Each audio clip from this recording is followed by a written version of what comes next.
I wanted to call the meeting to order.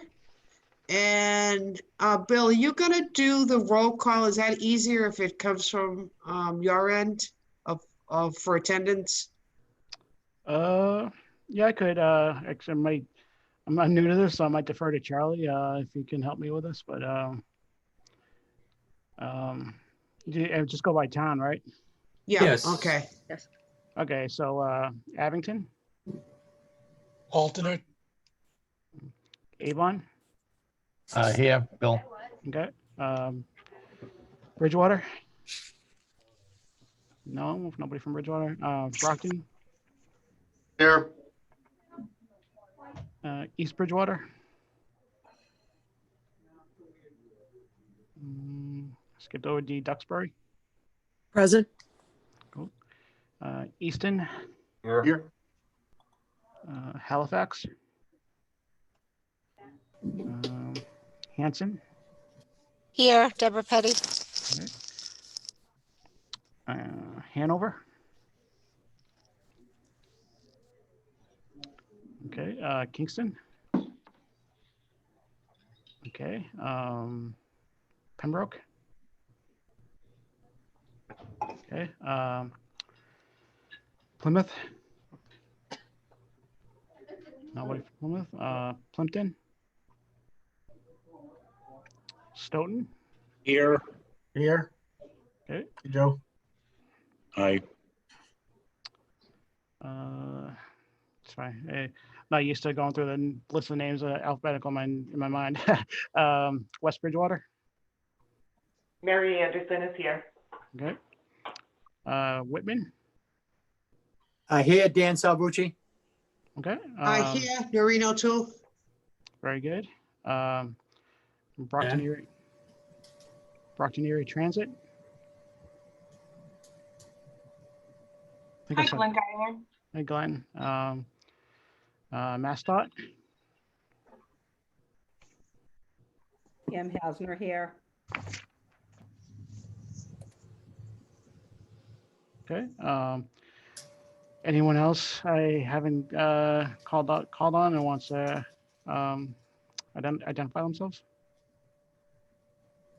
Yeah, Ben Muller, MassDOT OTP. Hey, Ben. Thank you.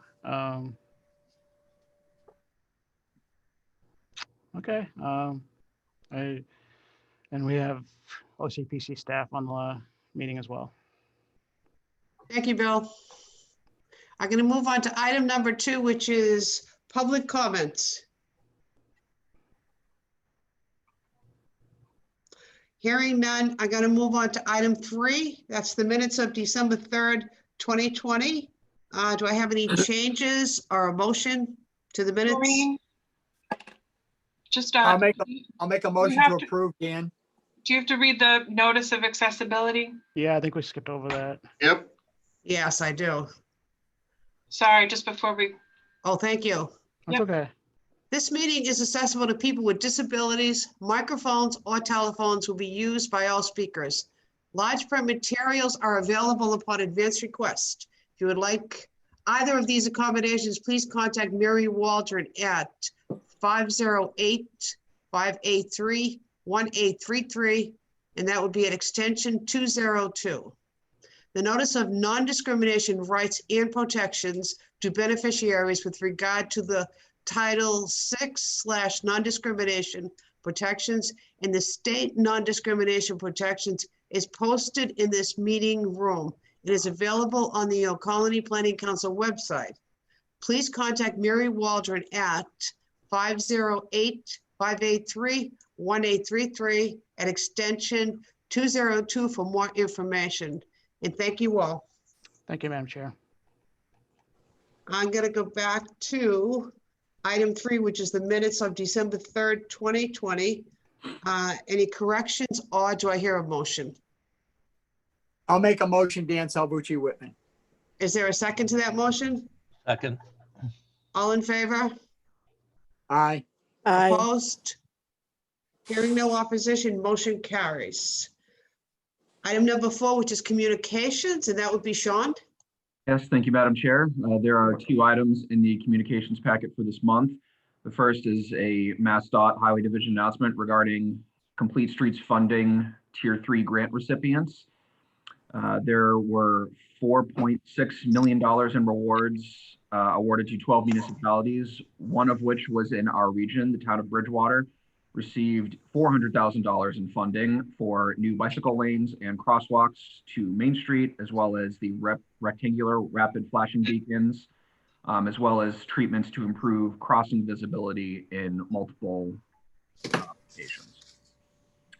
The second is another MassDOT Highway Division announcement regarding their standard operating procedures for project initiation process for their Highway Division projects.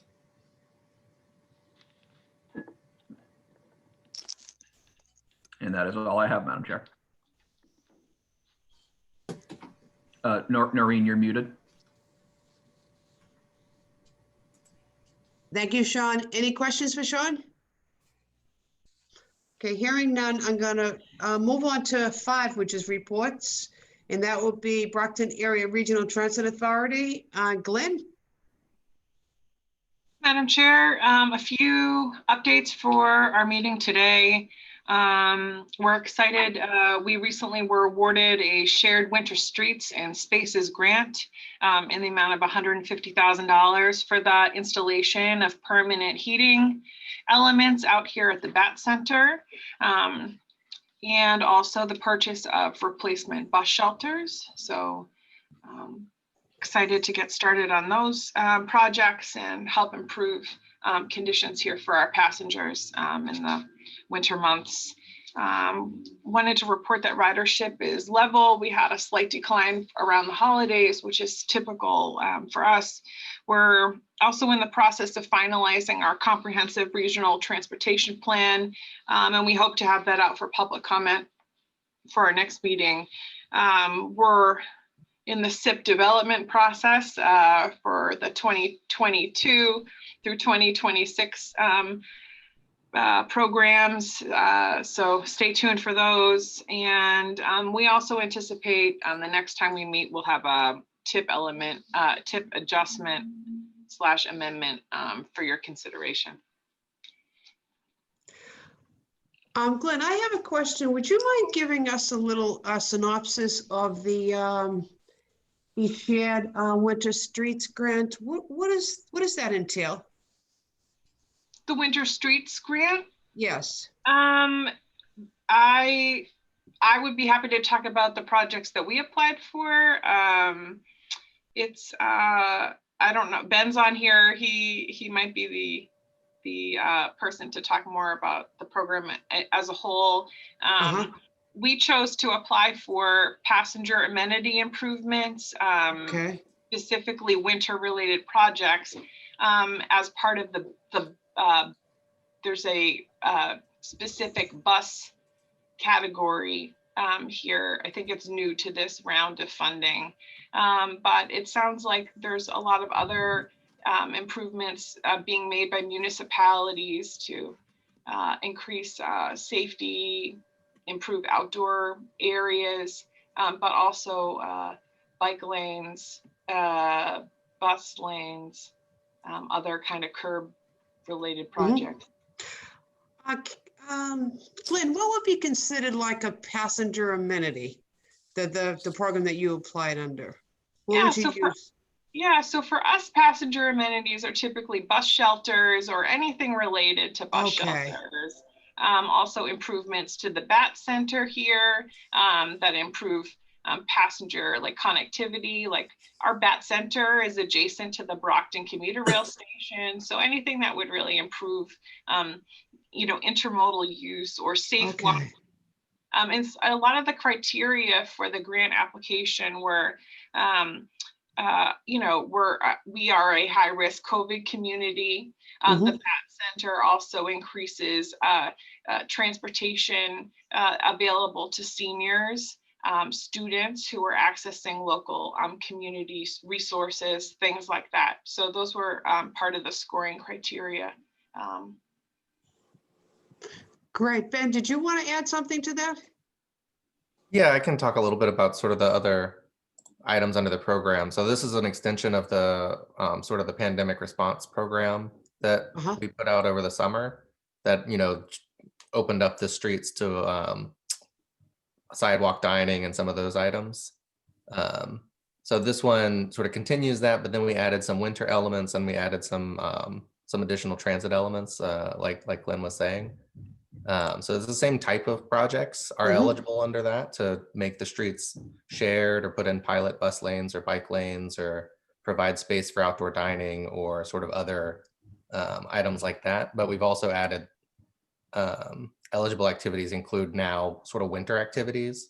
So, you know, keeping people warm outside in a place Okay. if you just need a gathering space for the community, and those types of items, as well as sort of bike share elements were added, and converting any shared spaces that towns have made over the last couple of rounds from this program or from other programs. Converting those to be permanent is also now eligible under this. So it's a pretty broad Right. program. It's open. There's 2 more application rounds under this one. So there's one that's due January 29th. And then there's one that's due at the end of February. Okay, So thank you. It looks like Charlie Kilmer in the chat has provided a link to this. Yes. So, you know, Bat was happy that this opportunity became available for regional transit authorities to apply for this round. So we were. That's great, and congratulations. Thanks so much. Does anyone have any questions for Glenn or Ben? All right, hearing none, thank you both for that explanation. Appreciate it. Madam Chair, Pam Hasner has raised her hand. She might have something Oh, okay. to contribute. Right, I just wanted to add for all communities that have not looked at this program, it's a very good program to potentially receive additional funds during the pandemic. As Ben mentioned, this is a extension of our Shared Streets program that started in the spring. And there was a $10 million infusion for this next round. We've had a lot of communities apply and many receive grants. And it's definitely worth looking into. Thank you, Pam, for sharing that. And Madam Chair, this is Paul again. If I can add that, of course, the Old Colony Planning Council is here for our communities, and we can help in crafting their application. So if they so choose to apply for the grant, so data needs and stuff of that nature. Great. Good to know. I'm going to move on to 5B, which is GATRA, and that would be you, Paul. Thank you, Madam Chair. Just some news and updates from our other transit operating authority in our region. So like most transit authorities throughout the nation, throughout the world, ridership is down due to the COVID virus. GATRA in the Plymouth area is still running a very reduced service with service ending in the Plymouth area around 2 o'clock, which is much earlier than during normal non-COVID operations of years past. Their on-demand microtransit program has been doing quite well, but with the most recent surge in COVID cases, they have been noticing a drop off in ridership in regards to their on-demand service. So they are being still very diligent in making sure their buses are being cleaned on a regular basis and providing the service that customers need based on demand. But ridership is down, service hours are down, and they're just looking forward to when we can get beyond the virus. Thank you. Any questions for Paul? I'm going to move on to item 5C, South Coast Rail Project, and that would be you again, Paul. Thank you again, Madam Chair. Just some updates on the South Coast Rail Project. It's chugging along, excuse the pun, but it's making great progress in the communities below our region. So, for example, in the communities of New Bedford, Fall River, which are going to be the key new track alignments. Despite the virus, they've had a very busy year in 2020. There was keeping with COVID protections and those laid out by the Commonwealth. They've been holding a lot of virtual public meetings, meeting with community officials, stakeholders, and the such, and engaging them virtually to make sure that they're understanding their needs and hearing their desires in regards to the establishment of the new commuter rail extension. And just keeping all the balls in the air and keeping the project moving forward despite what's going on. So they've been doing all this, keeping their staff and contractors safe and following COVID guidelines laid out by the state and the federal government. And then preparing for the new year. So there's going to be some much needed developments in regards to construction. They're going to start laying tracks soon, so that's pretty nice. So you're going to be seeing a rail train out there laying the welded rail.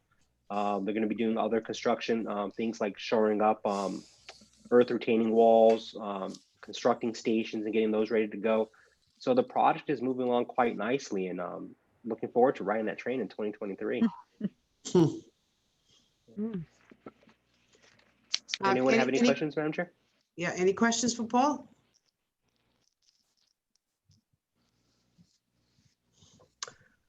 All right, I'm going to move forward, and that would be item 6, old business, the tip. And would that be you, Charlie? Yes, thank you, Madam Chair. So if Bill could scroll down on the screen a little bit to see the Easton project, Depot Street. That's the one update we have in this part of the tip. This project was advertised as a note here in your staff report on November 7th, and MassDOT has scheduled a bid opening for this project for January 12th, which is next week. So that's certainly good news. But that's what we have for an update on this section. Further down in the next agenda item 7A, we're going to have an interactive discussion between project proponents on the project updates. Does anyone have any questions on old business? Okay, hearing none. I'm moving down to 7, new business, and that would be development of the 2022 to 2026 tip on updates on the project components. Charlie? Yeah, thank you, Madam Chair. So one of the things that the staff here is working in tandem with the communities, BAT and MassDOT on is the development of the new tip. It's that we are currently in the existing tip. Our journey to develop the new one has already begun. And as Glenn pointed out earlier, working with the regional partners to develop the tip. Our ultimate goal is for the MPO to release a draft tip to a public review and comment period in April and have the MPO reconvene, hear public comments and consider endorsement in May. So this is part of our journey and part of the JTC process. We like to have an interactive discussion with project proponents on tip project updates. So the first one we have on this list is Abington intersection improvements at Hancock and Chestnut Street. This is for installation of a roundabout and geometric improvements. It's currently programmed in 2025. John Stone is on the line. If John's not, we have an update here. According to the schedule, the 25% design is due in January 2021, which is this month. So, still early in the process, but certainly moving ahead in the pipeline. So, and as we go through these, if there's any questions, feel free to raise your hand or jump in before we get to the end. So the next project is actually a state project. Pam, you have an update on this one. It's, I think it's ultimately envisioned that this would be combined with another existing project, the Center Carrying Lyman Street project in Proctor. Right, that's what we're looking at depending on timing. This is a project that was developed out of headquarters to initiate healthy transportation elements was really the primary purpose of this project. And it's won't be programmed. The intent is for it not to be programmed on the using regional target or even the tip in general. It's supposed to be funded with state funding. We've looked at a number of different alternatives as far as like buffered bike lanes and sidewalk locations, things of that nature. And we are expecting the 25% design in May. Charlie mentioned there is a project further down, I think it'll show up in Brockton, Cary and Lyman Street, and that does abut the bicycle and pedestrian improvement project. So if timing does work out, we'd like to advertise it as one project, but that hasn't been fully determined at this time. Okay. So the next project on our list is the Avon intersection improvements at Harrison Pond and Bodwell Street project. So this project is programmed in federal fiscal year 2021. The MassDOT has the PS&E submission, so that's in great shape. And I believe Bill Fitzgerald's on the line, and he has some important updates from the Board of Selectmen actions from Monday night. Bill? Yeah, so all the takings got done and got filed at the registry. I've been working with Jerry Doherty. He's been very helpful. CHA has been very helpful, so we're all set with what we need for the project to go ahead. Yeah, that's certainly great news from the town of Avon, and I believe this project is scheduled for advertisement in the second quarter of 2021. Yeah, they're telling me the 30th of this month.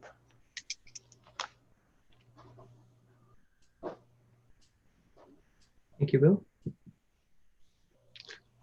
So the next project is a state project, Avon Stoughton pavement preservation related work on Route 24. Pam?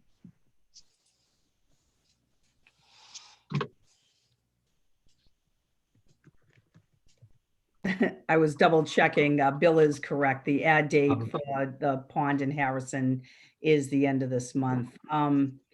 Avon Stoughton pavement preservation, it's a very straightforward project. It's basically resurfacing on a limited access highway. We designed it in-house and it's at PS&E. It's on the tip in 2022, which is where I expect it to be, unless there, if any other project flips, it's all ready to go. So, and I just wanted to note that this and the Avon intersection are state funded, so the funding did not come out of the regional target, which is great for the Old Colony region. I'd also take a moment to recognize the efforts of MassDOT for implementing a balanced advertising program. There's a couple of projects. The Eastern one went out in the first quarter, and here's the Avon one going up in the second quarter. So that's certainly evidence of implementing a balanced advertising program. So special thank you to MassDOT for doing that. So moving on to the city of Brockton, there's a mix of projects in here, state project and municipal projects. So the first project is intersection improvements and related work at Center, Cary, and Lyman Street. Is currently programmed in federal fiscal year 2022 and in the preliminary design phase.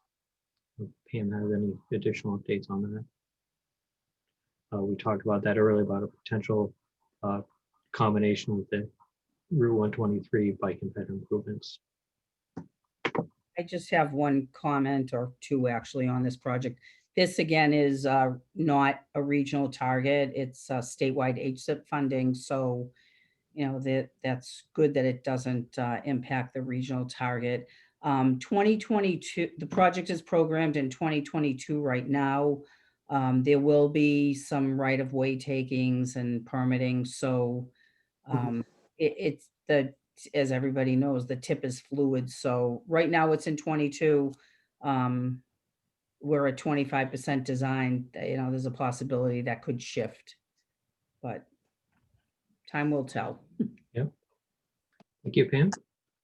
So our next project under review here is the Route 123 Center Street at Plymouth Street Signalization and Geometric Improvements Project. It's currently programmed in 2023, and though it's in the preliminary design phase, the 25% design is due in a couple of months, June 2021. So it's definitely moving ahead in the design process. So, Rob or anybody from the city has any updates on this? I have no updates.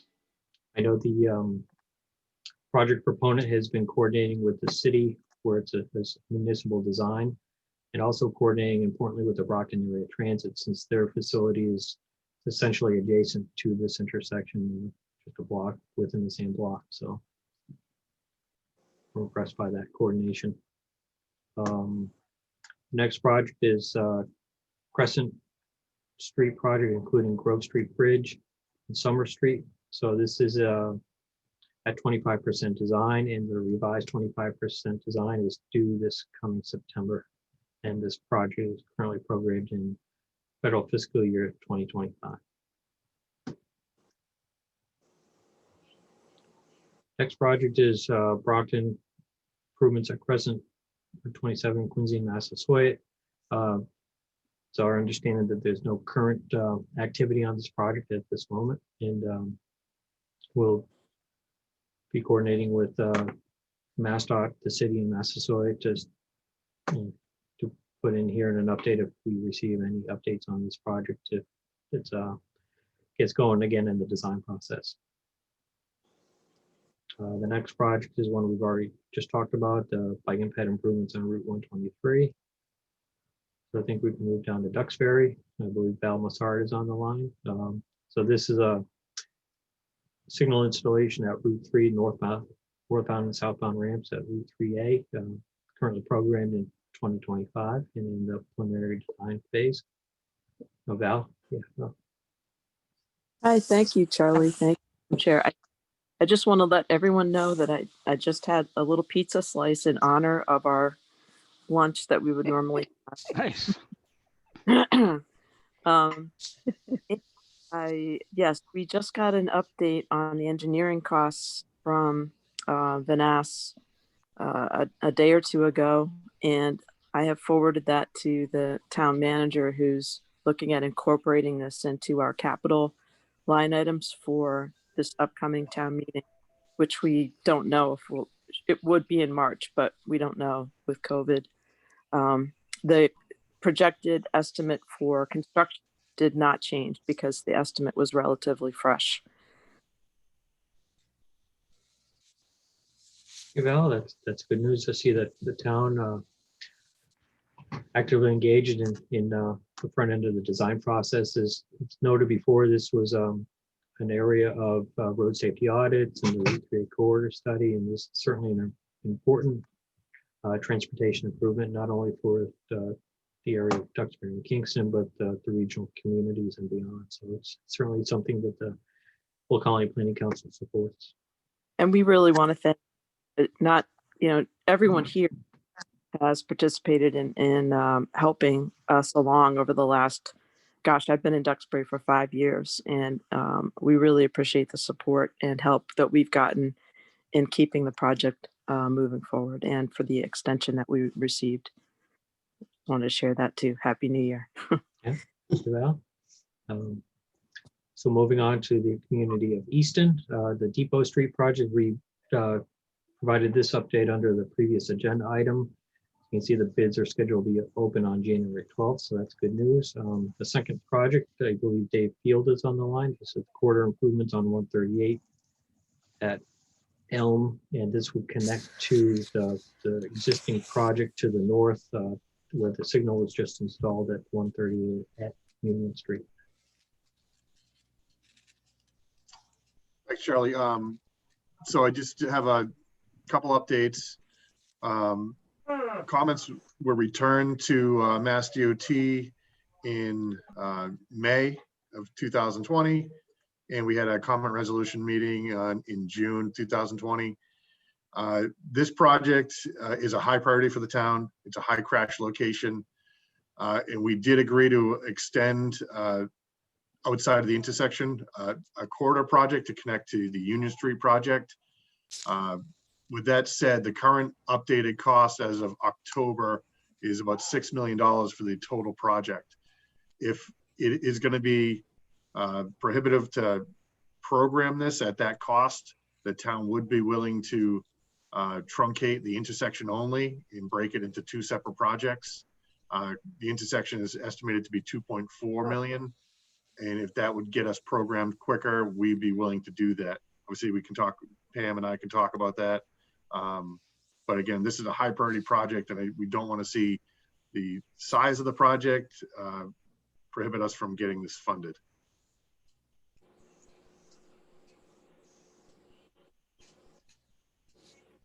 Thank you, Dave. If I could add, I am also searching for additional funds to supplement that project, in addition to just the intersection, but the corridor. I don't have an update on that, but I have been putting out some feelers to see if there is any money to offset what would be in the regional target. Thank you, Pam. The next project is resurfacing and related work on Route 138, Roosevelt Circle to Stoughton Town Line. As it noted here, portions have been resurfaced. Pam? Thank you. We are not actively looking at a design for this section at this time. The portions that have been resurfaced were advanced through our maintenance to hold the road together. That's not to say that we won't be looking at something in the future, but at this time we're not advancing a full design. We did look at the section of 138 between the two 123s to the south of this section, and that's at a preliminary design stage. At some point, we would like to meet with the region and the town to discuss that section. But because we had already done a bit of resurfacing on the northern section, it seemed prudent to focus on the southern section. Thank you, Pam. So moving on to Hanover, surfacing and related work on Route 53. My understanding is that there's no current design activity on this project at the moment. Right, similar to the Eastern 138, portions of this have been resurfaced through our maintenance program. And we, at this time, are not actively advancing a full corridor design. Okay. So moving on to the community of Hanson, Route 14, currently at 25% design. We had an offline coordination meeting by and between environmental partners and Deb Pettia from the town of Hanson. Deb's on the line. Deb's available for an update. Yes. Hello, everyone. Yeah, we have submitted the 25% package to the Mass DOT, and we received the comments from them, and environmental partners is working on addressing the comments hopefully sooner than later, and then we're going to schedule our comment resolution meeting. That project has escalated in costs, so we have discussed being willing to maybe phase it over a 2-year, not necessarily phase it into 2 separate projects, but phase it over 2 different years in order to fund it. It shows here at 6.2 million, but it's 9.7 million currently. So it's getting expensive. So that's a concern, obviously, but still pushing forward, trying to, keep it moving so that it'll be ready in case something happens with funding or whatnot. We'll be ready to go. Thank you very much, Deb. The next project is Kingston, is a bridge replacement on Smith Lane over Route 3. Pam? Sure. We did some substructure maintenance work on this project and some minor superstructure maintenance on this bridge not too long ago, within the past couple of years, which improved the rating. It's still something that we're pursuing, but because of that work, it is not currently programmed on the TIP with state funds. The bridge program is a separate program with a few exceptions.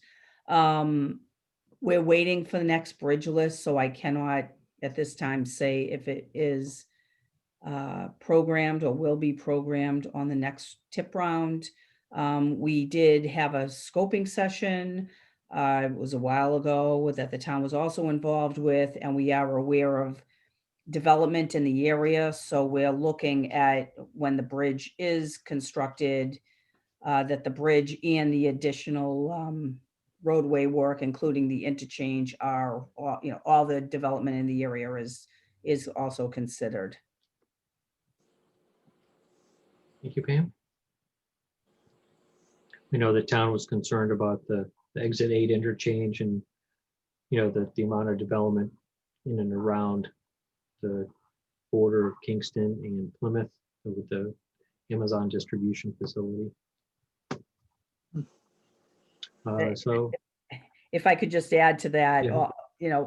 We're considering it during the bridge and associated roadway design, but also, obviously proponents that are increasing the traffic impacts need to have some responsibility as well. I agree. Moving on to Pembroke, I believe Gene Fullmine is not available for the meeting today, but he did send an update. So the Route 36 project from Route 27 to Route 14 is programmed in Federal 2022. It's at the final design stage, as you can see here in your update, and it's about $10 million project. So the good news with this project being in an advanced stage of design is that town is working closely with the appraiser and the MassDOT right-of-way division and personnel to work on the right-of-way package and the takings to make sure that this will be on track for advertising in Federal 2022. So appreciate the MassDOT support on this project as well from the right-of-way folks. Next is Plimpton, the bridge replacement, Winnetoxet Road over Winnetoxet River. Yeah. There was a virtual bridge scoping meeting on this project in June. I do not have an update as far as when we have when we will receive the design submission, but we have a few years for the design for that project. Thank you, Pam. So now moving on to Stoughton, the first one we talked about earlier under the Avon section.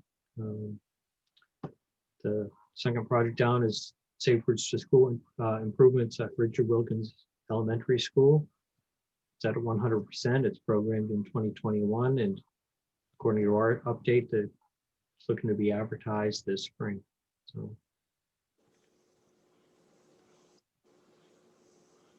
And the next project is Route 138 corridor, and I believe Mark Tisdale is on the line for this. Yeah, good evening, everybody. Nice to see everybody again. Happy New Year. Happy New New Year. Year. Yeah, that's pretty much, as you can see, that update was done on October 13th, 2020, so it's pretty up to date. It's the 25% design package. That project's going to be a great improvement to our corridor. It's essentially going to be 2 lanes with a buffered area and a bike lane, along with a grass strip. All these gateways coming into our downtown, we're trying to get some grass strips installed so we can put some nice trees. And with the new improvements in the town center, this will really mesh in well. So. Thank you, Mark. And then Mark's on deck for the next project. It's Canton, Tosca, and Central. Yeah, that project. Well, we're very lucky to have one of our esteemed members being the project manager on that.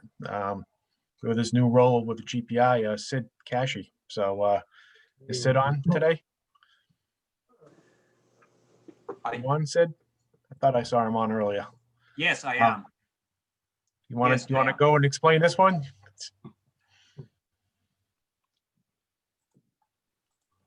Okay, I can take it. This is pretty accurate. Again, it's pretty updated. The 75% design package is into the design engineer. They're working on the 100% design plans. Once we get through that, we're pretty much at the phase where we're going to start working on the park, the Article 97 issue with the park, And there's a couple easements for the radiuses going into Tosca Drive that we've already had initial meetings with the property owners, and they're willing to give us those easements to make the access going into Tosca Drive much more fluid for the tractor trailers that go in there.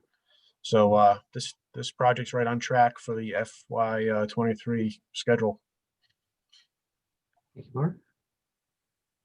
Next up is Turnpike Street. I understand there was a preferred alternative selected for this project. And yeah, they the engineers for the state went in front of the selectmen with a preliminary design. Selectmen endorsed it. The road will actually be coming. It won't be on top of where the existing road is now. It's going to be actually going into the abutting wetland area. The engineers went in front of the Conservation Commission, obviously, to get their opinion.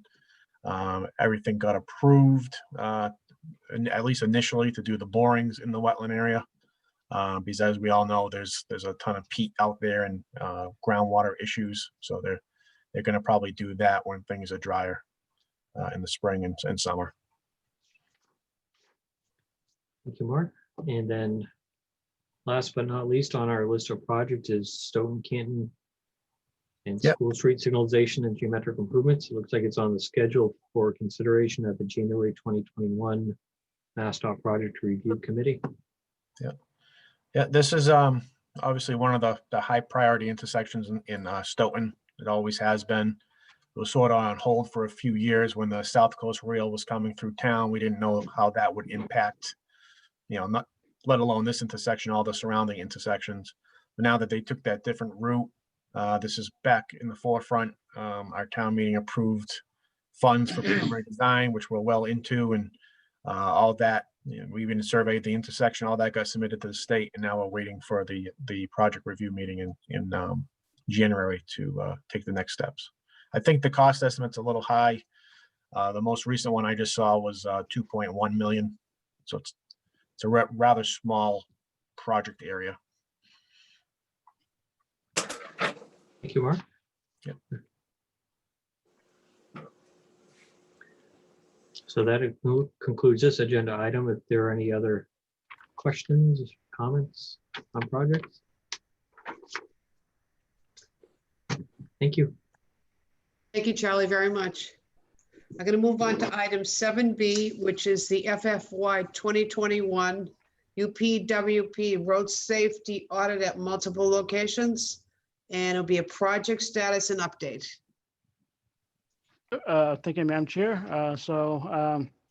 Just coming on here today to provide an update on where this project is. If you'll recall, I think it was the October meeting. I gave a introduction to this project and what it was. So basically, we're looking to do road safety audits at multiple locations throughout the region in this federal fiscal year.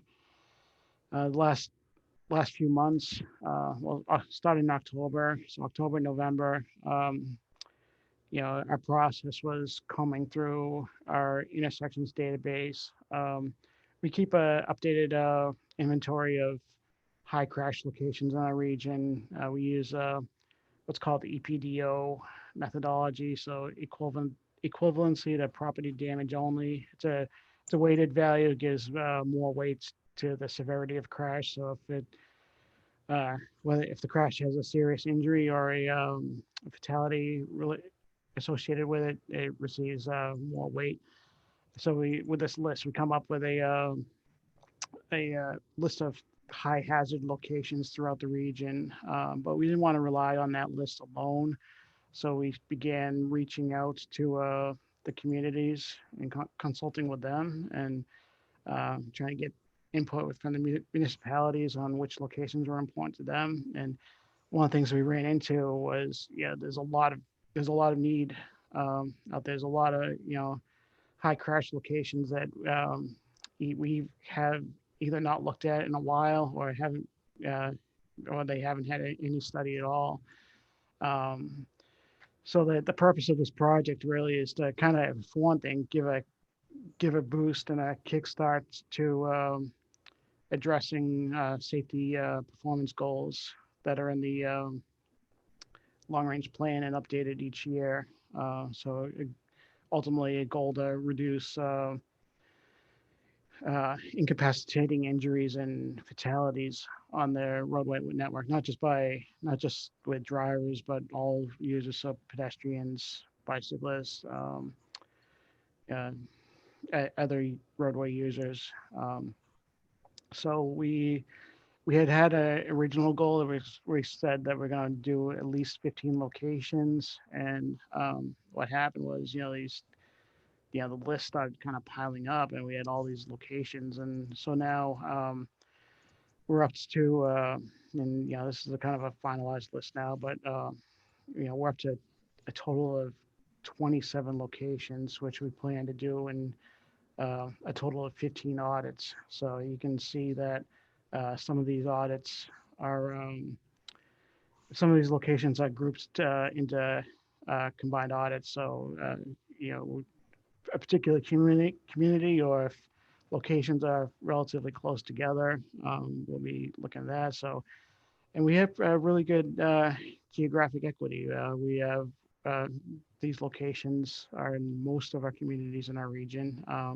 Not all, but we do cover most of the region. So we have locations proposed in Abington, Avon, Bridgewater, Brockton, East Bridgewater, Easton, Hanover, Hanson, Kingston, Pembroke, Plymouth, Stoughton, and West Bridgewater. And I should also note that we've also been in consultation with MassDOT. MassDOT also has some road safety audits planned in the region this year. So with the ones that MassDOT will be doing, which we'll obviously be involved with and joining them in these, we'll probably be doing a total of about 30 locations in the region.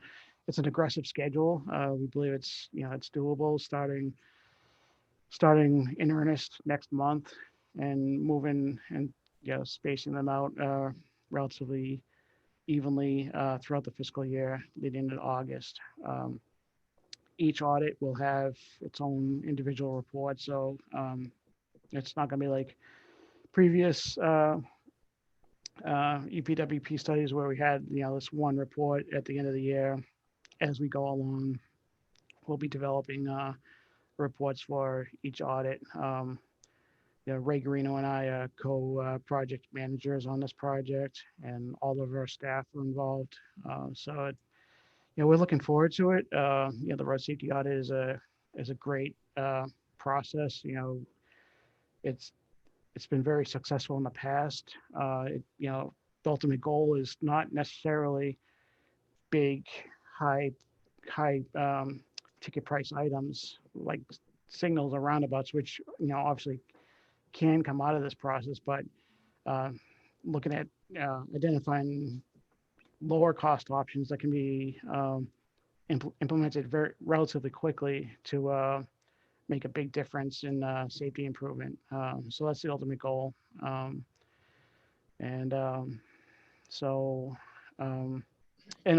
should also note that, unlike traditional road safety audits, all these road safety audits, because of the ongoing state of emergency with the coronavirus, all of these audits will be virtual, and that'll also allow us to do typically more locations in a single audit than we can typically do. So in a single audit, you lose a lot of time traveling to the site and then back to the meeting room.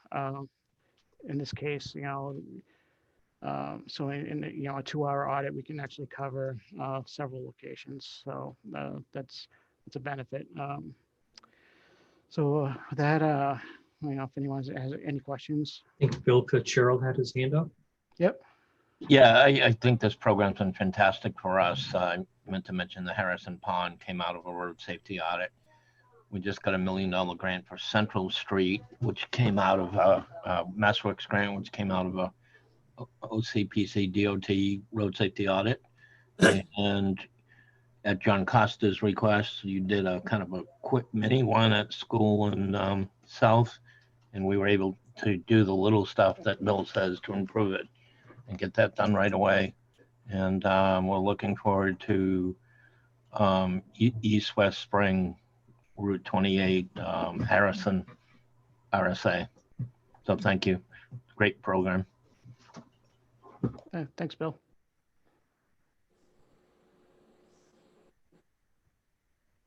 Any other questions for Bill?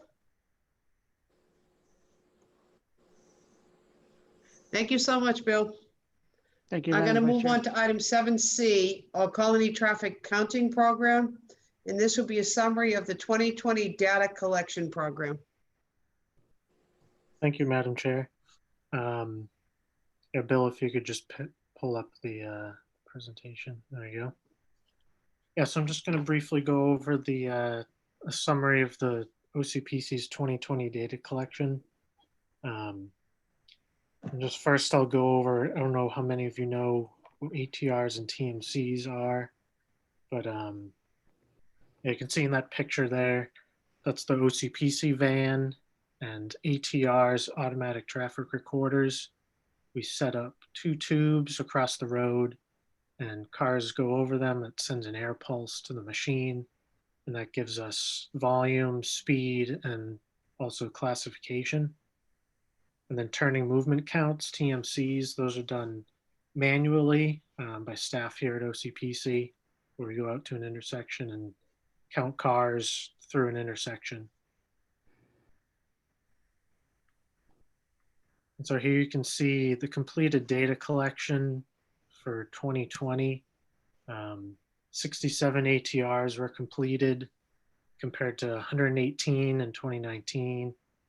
And then 25 TMCs were completed in 2020 compared to 91 in 2019. And this is obviously due to the COVID-19 pandemic. Yeah, the 118.91, that's the typical numbers for counts.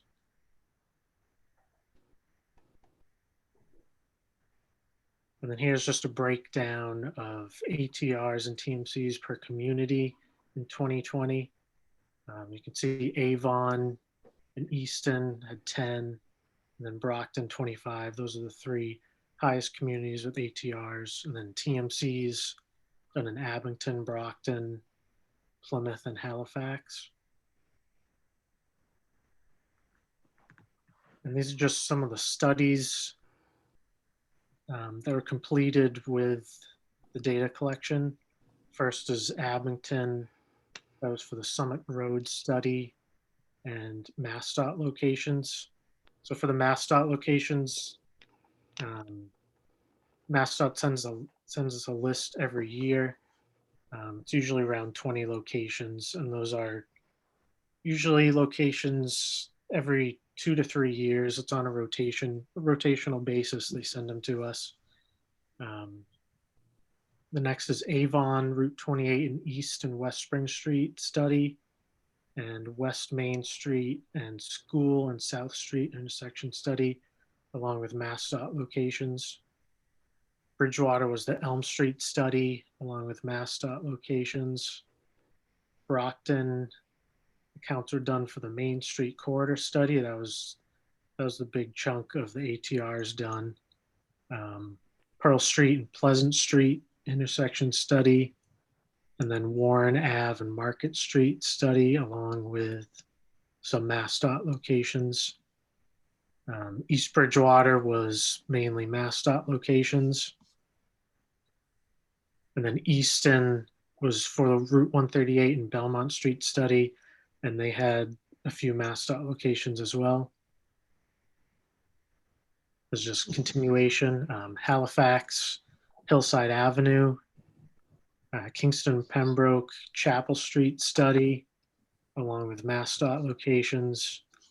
Plymouth was the Clark Road study, Cherry Street and Standish Ave study, and the Court Street and Cherry Street study. And then West Bridgewater was a Scotland Street study, and Whitman was just MassDOT locations. So these are all the MassDOT locations here on this chart. We did 27 of them. You can see average daily traffic is on the left there. And you can see how big of a difference that is compared to, these are counts from either orange is the 2017 to 2019, and 2020 is the blue line. and see how big of a difference that is. And that's mostly due to the COVID pandemic.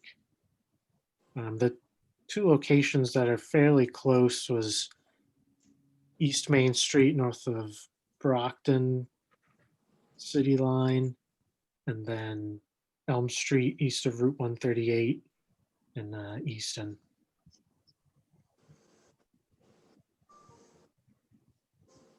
And then we utilize the MassDOT Transportation Data Management System, the MS2 website. So every year we upload all of our counts we do.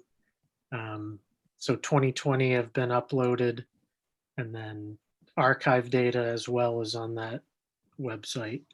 And I provided the link. It should be in the slides that were emailed to everyone.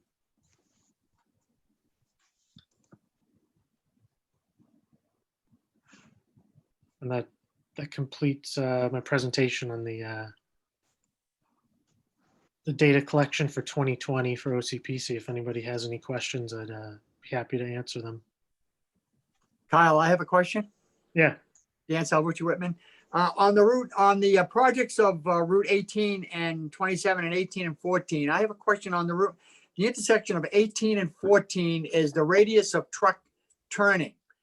You know that Route 14 is the traffic route coming from, we'll say, from south going north. Yeah. And all right, I have no problem with trucks coming down Route 14 from Whitman heading towards Brockton, taking a left or a right on Route 18. But I do have an issue with trucks that are traveling on Route 18, coming from East Bridgewater, heading towards, we'll say, Whitman. They want to take a right at on Route 14. That is the truck route to head towards East Bridgewater. The turn radius.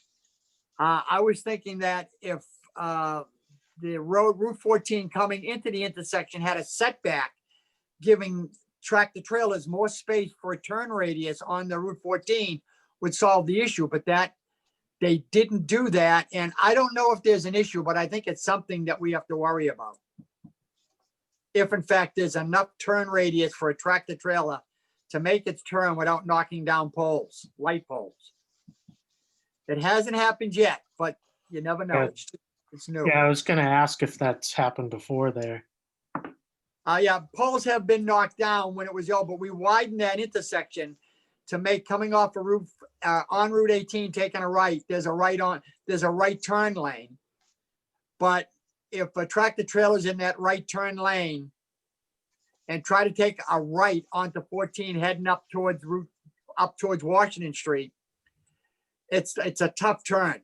But if cars that are coming down 14 where there's a left turn lane, if that was set back a car or 2 car lengths, which I've seen in some intersections, it may give a turn radius just a little bit more space, considering that's our tractor trailer truck route. It's just my observations. That might be something we may want to look at and see if in fact, is there an issue? Yeah, we can definitely take a look at that. Yeah. Is Pam still on the line? What? Pam? Pam, I don't know. Pam Hasner? I am on the line. I was listening intently. I can't say what the radii was designed for during the project. I assume that it was designed to account for that. Occasional, and also trucks generally, a decent driver can maneuver better than, our auto turn is a little bit conservative. I don't really have a good answer for you. I'm assuming that it was accounted for during the design. Right. I just wanted a second look at it because I've seen intersections, and I'm thinking on Route 106, there was a setback for anybody taking a left turn.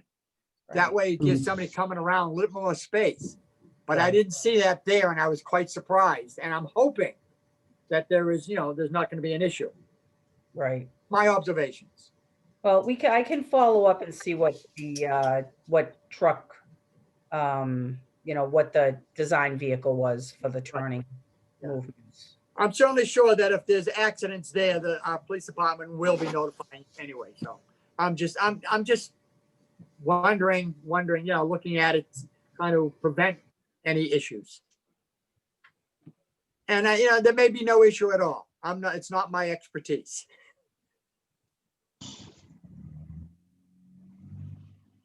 That's all I have. Thank you. Thank you, Dan.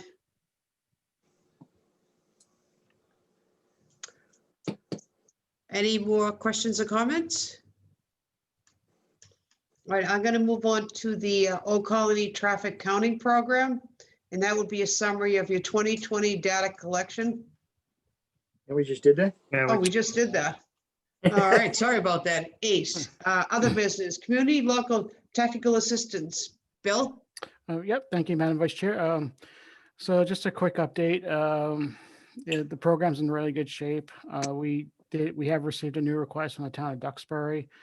Back in 2018, we did a traffic study for the town. We looked at traffic counts and travel speeds on several roadways in that town. It was to help the town in their quest to opt into Massachusetts General Laws, Chapter 97, Section 17C, which allows the establishment of a 20 or 25 mile per hour speed limit on roadways not otherwise posted. The town has since gone and done that. So those new speed limits are up.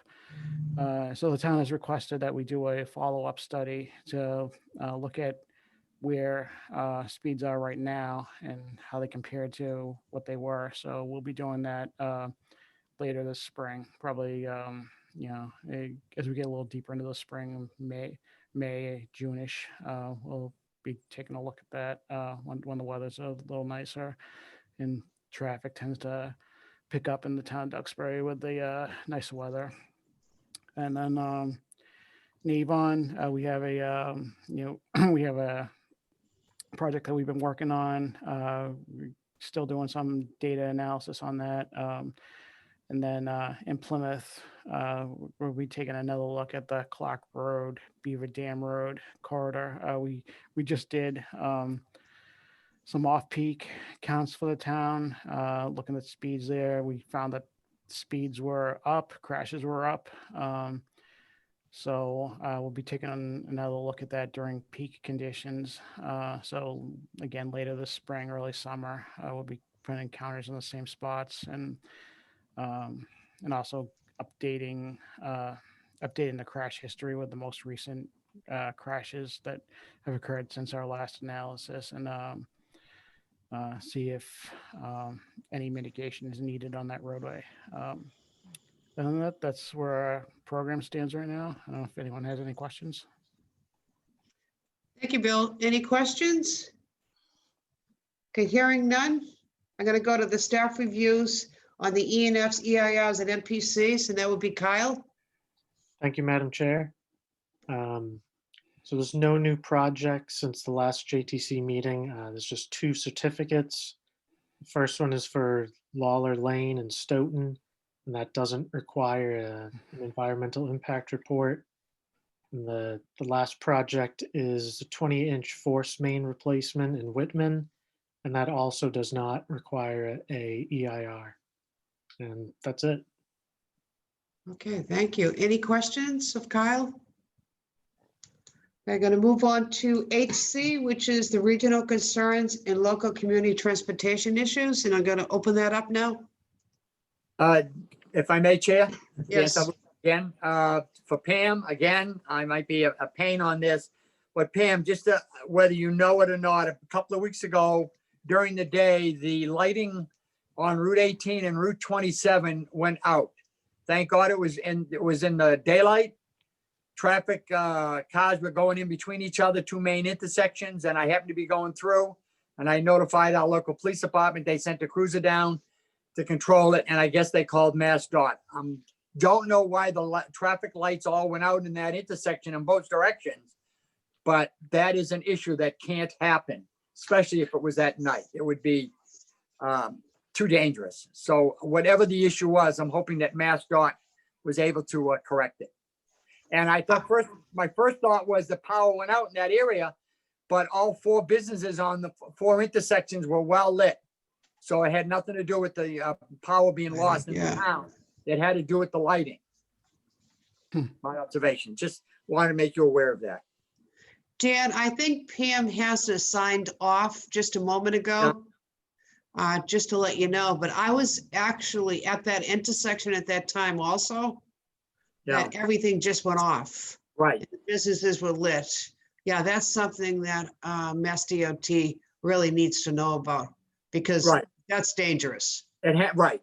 It hasn't happened again, but the No, it fact is hasn't. that has to have, there's a reason why it did happen. Right. It has to be corrected. I'll forward along that information to Pam. Thank you. I was gonna say, Dan, did you have a date on that? Oh, God, no. Oh. The local police department, they may have that date. It was Yeah, like 2 weeks ago. yeah, it was.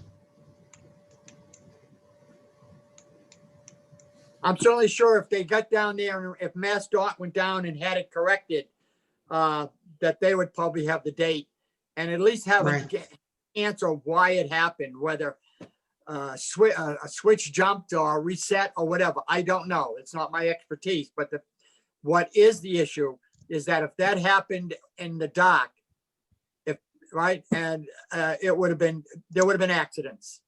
So there was no power at all, the No lights were, power in any of the lights on either 27 or 18, the traffic lights, but on the 4 businesses on all corners had power.